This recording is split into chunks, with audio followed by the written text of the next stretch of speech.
one, and our team leader for that is Edward. Edward, can you start us off with your team?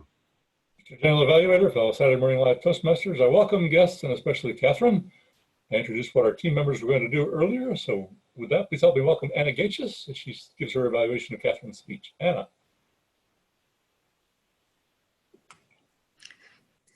Thank you, Mr. Team Lead, fellow Toastmasters, guests, and especially Kathryn. Kathryn, thank you so much for the wonderful speech, inspiring us to be cognizant of people in our neighborhood and to choose how we impact them with our words. I think it was wonderful how you tied in Mr. Rogers, had the singing at the beginning, and near the end, it almost sounded like you were going to break on it into in the neighborhood again, but you kept it more talking. But maybe that's an idea you could have, is to have a callback to the beginning with a little in the neighborhood singing.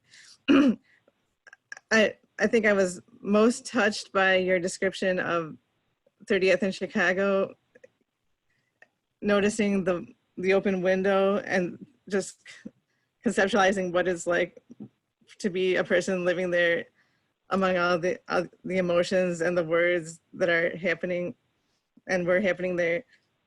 And I think, so that picture, that story itself, I think was probably the most powerful thing, the most persuasive thing. I think you could really use that and maybe construct the speech a little bit more to have us imagine who are the people in our neighborhood, in our environments, who are the unseen people behind a building inside a window that are hearing our words, that are experiencing emotions based on what we are putting out there. And I also think that your overall message is really what happens in the world starts with us, and then the choose your words is how we get to it. And I think I would like to have seen what happens in the world starts with us be really prominent somewhere near the beginning.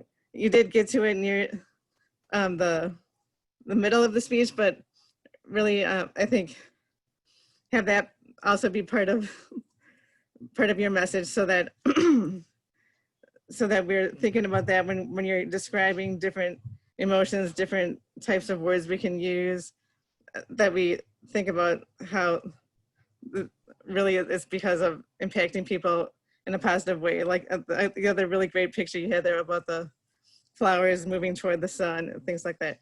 So I really think it's a very powerful message, and you had a lot of great stories and pictures to help give the message, and it just a little bit more construction about getting your main message across at the beginning would really help us to be impacted by your speech. Thank you so much for the wonderful speech. Thank you, Anna. Nice job. Our second evaluator on team 2 is Carolyn Saba. Carolyn. Thank you, Ed, and thank you, Kathryn, for this speech today. My task today is I'm going to be talking about your preparation and readiness to bring this to contest. First of all, your slides were great. They were colorful. They didn't have too much content, which sometimes can be distracting for people. I liked that it opened with Mr. Rogers' smile. I think that's something that almost everybody here, at least people who were children in America during the time that Mr. Rogers on, could connect with. So I really enjoyed that. I did notice on the first slide there were some small words. I don't know if it was just text on the slide giving credit to where the picture was from, but it wasn't on the other slides. So either consistency between slides, so having it on all the slides or none of the slides, I'd recommend. Another thing that I really liked about your speech was that it was so obvious that you care. You care not only about the message that you're giving us, but you cared about the people that would be hearing the message. And I think that really helped draw people along. One thing that distracted me a little bit from your message was you asking us to write down the words on the screen. Though there weren't a lot of words, there were enough that it would have taken time for people to write them down and miss the next things that you were saying. So one thing that I would recommend there is to say, look at these words on the screen, and in the one where it says human emotions when needs are met, peaceful, loving, glad, etc., just say, pick one word and think of a time when you felt that, and ask the audience to think about what brought that about. As Anna mentioned, the George Floyd piece was very, very powerful. Another thing that I'd recommend to make your speech more cohesive, because your speech is about communication and how that affects emotions, I would maybe focus on the words and the sounds that you experienced at the George Floyd 38th and Chicago Memorial. I know that there are names written on the street. Maybe you could talk about reading those names and how that affected you. And then the last thing that I would recommend is just nail the ending. You kind of tripped over the word neighbor a few times, but I think it would have been a really clever and fun ending to your speech. To make your speech competition ready, I think you have a lot of really excellent, solid pieces, foundation. You have good slides, you have good presence. The last thing that I wrote down at the very end was, I don't know if you'd be able to challenge yourself to learn the Mr. Rogers theme song on xylophone, but that might be a fun thing to open and end with. But that's not, it's not necessary, but it just might be a fun thing. Thank you so much for bringing this speech to us today. And don't forget to focus on bringing the audience along on your emotional waves while you're going through this. And I think you'll be able to bring it to competition. Thank you, Caroline. Nicely done. Kathryn, life, purpose, belong, matter. Thank you for making me feel like I belong and I matter. Very powerful emotional speech. I really liked it a lot. You excelled at using a cultural reference, starting out with that great picture of Mr. Rogers and King Friday.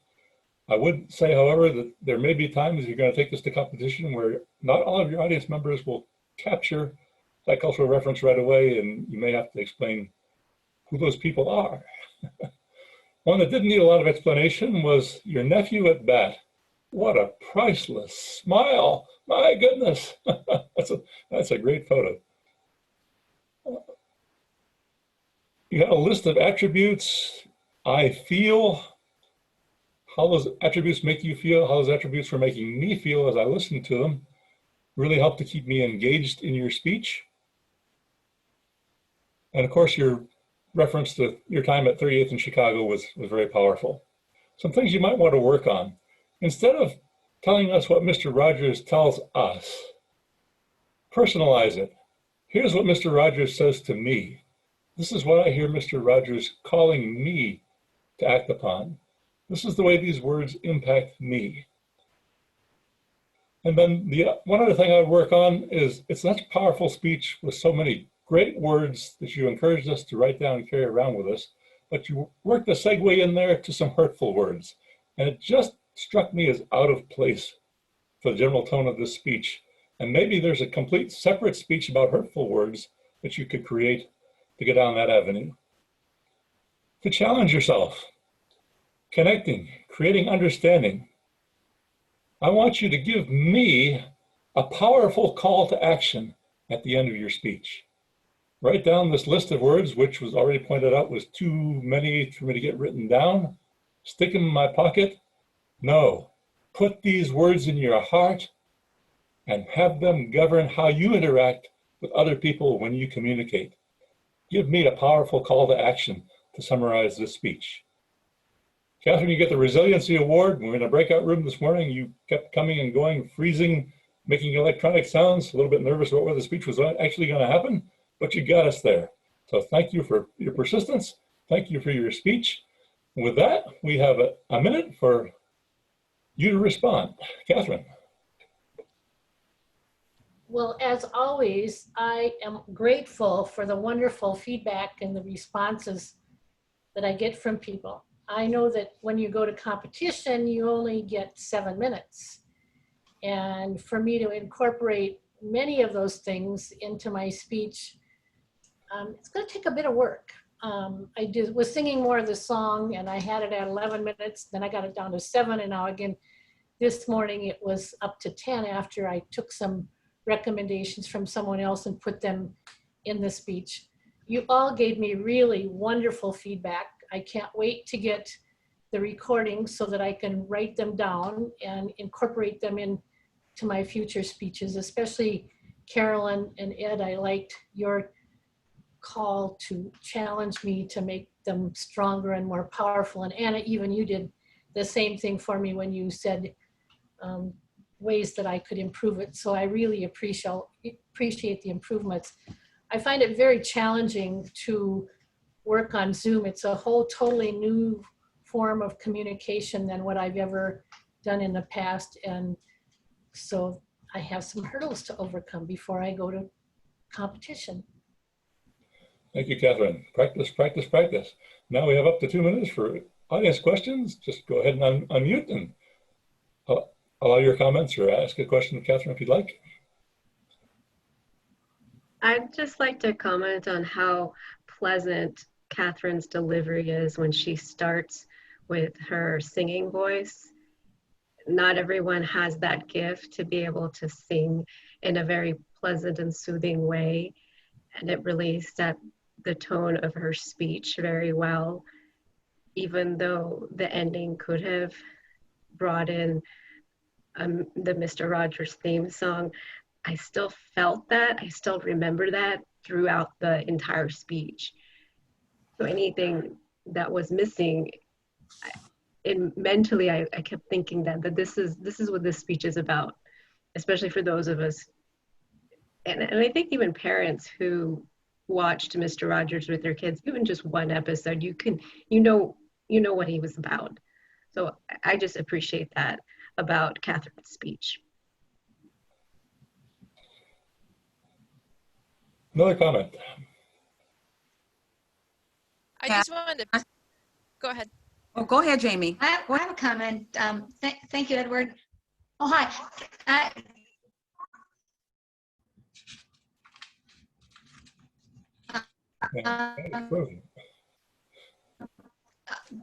This is Pat. Hey, Kathryn, thank you so much for your speech today. Very heartfelt, very touching, hit right on, I think, speech.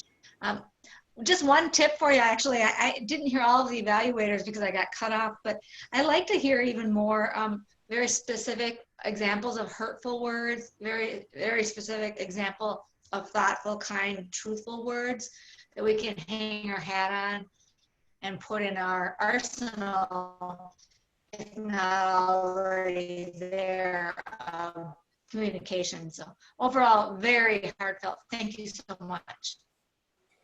Thank you, Pat. With that, Mr. General Evaluator, the meeting is back to you. All right. Thank you very much, Team 2. Great job.